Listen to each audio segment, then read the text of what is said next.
মাতৃভূমির সুরক্ষায় ও অন্য দেশের বিরুদ্ধে যুদ্ধ ঘোষণার জন্য একটি দেশের সামরিক শক্তি সবচেয়ে বেশি গুরুত্বপূর্ণ গ্রহণ করে।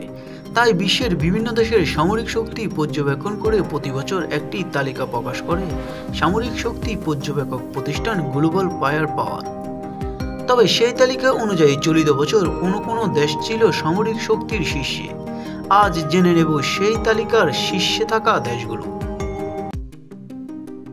তবে সামরিক শক্তি পর্যবেক্ষক প্রতিষ্ঠান গ্লোবাল ফায়ার পাওয়ারের তালিকা অনুযায়ী চলিত বছরে সামরিক শক্তির শীর্ষে দেশ হিসেবে ছিল মার্কিন যুক্তরাষ্ট্র।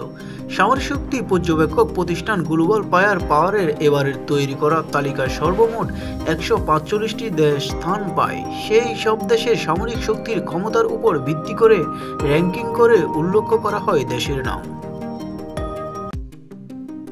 তবে বিশ্বের বিভিন্ন দেশের বর্তমান পরিস্থিতি অস্থিতিশীল হওয়ার আন্তর্জাতিক বিশ্লেষকরা শঙ্কা করছেন তৃতীয় বিশ্বযুদ্ধের।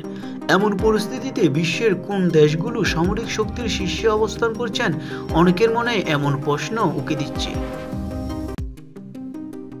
সামরিক শক্তি পর্যবেক্ষক প্রতিষ্ঠান গ্লোবাল ফায়ার পাওয়ারের তালিকা অনুযায়ী চলিত বছরে সামরিক শক্তিতে শীর্ষে দেশ হিসেবে ছিল মার্কিন যুক্তরাষ্ট্র এবং সবার শেষে 145 নম্বর দেশ হিসেবে তালিকার নাম ছিল ভুটানের। র্যাঙ্কিং অনুযায়ী জেনে নেব শীর্ষে থাকা 25টি সামরিক শক্তির দেশের নাম।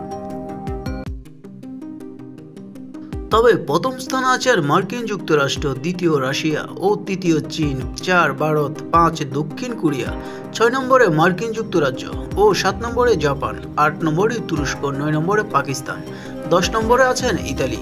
উল্লেখ্য সামরিক শক্তি পর্যবেক্ষক প্রতিষ্ঠান গ্লোবাল ফায়ার পাওয়ারের তালিকা অনুযায়ী চলিত বছরে সামরিক শক্তিতে বাংলাদেশের অবস্থান 37তম।